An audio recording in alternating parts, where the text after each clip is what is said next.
Dans l'exercice 4, page 62, nous allons travailler à nouveau sur la dilution d'une solution commerciale. Donc ici, à nouveau, j'ai résumé la situation. Donc ce que l'on veut ici, c'est préparer une solution S, solution détachante de tapis, qui aurait une concentration de 1,1 mol par litre en ammoniac.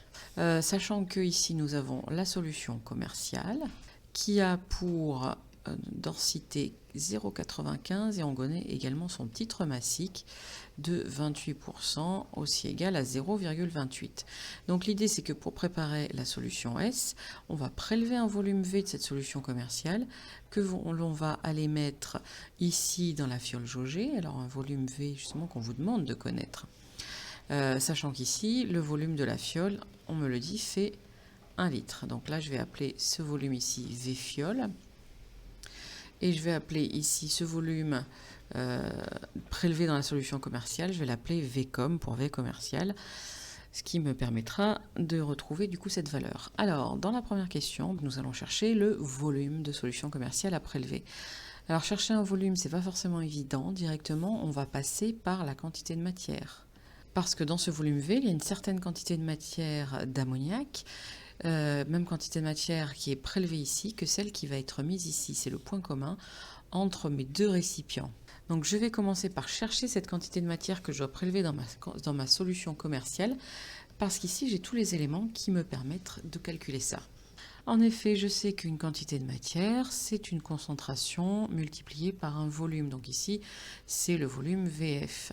Je vais calculer donc cette quantité de matière qui m'est nécessaire, 1,1 mol par litre multiplié par 1,0 litre et nous arrivons à une quantité de matière de 1,1 mol. Donc il faut que je connaisse ici quel volume à prélever, volume qui contiendrait 1,1 mol de NH3.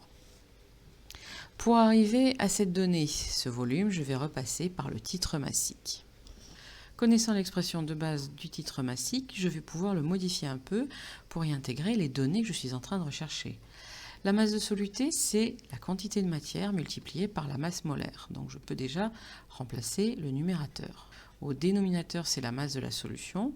Masse de la solution que je vais connaître en faisant la masse volumique de la solution fois le volume de la solution, volume que je suis en train de chercher d'ailleurs.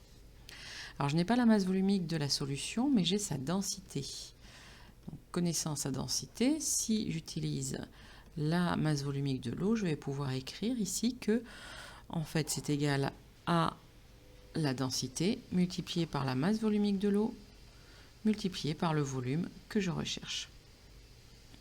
Alors ça c'est égal à T, je le remets parce qu'il va falloir que maintenant que j'isole ce volume dans cette équation que je viens d'écrire.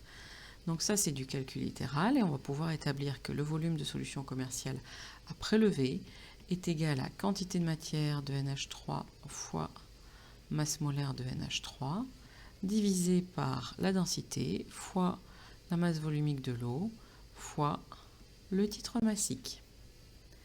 Je fais l'application numérique. Je vais trouver que le volume de solution commerciale à prélever est égal à quantité de matière de NH3, on vient de le calculer, c'est 1,1. La masse molaire de NH3, elle m'est donnée, c'est 17 grammes par mol. La densité est de 0,95. La masse volumique de l'eau, je vais la mettre en grammes par millilitre.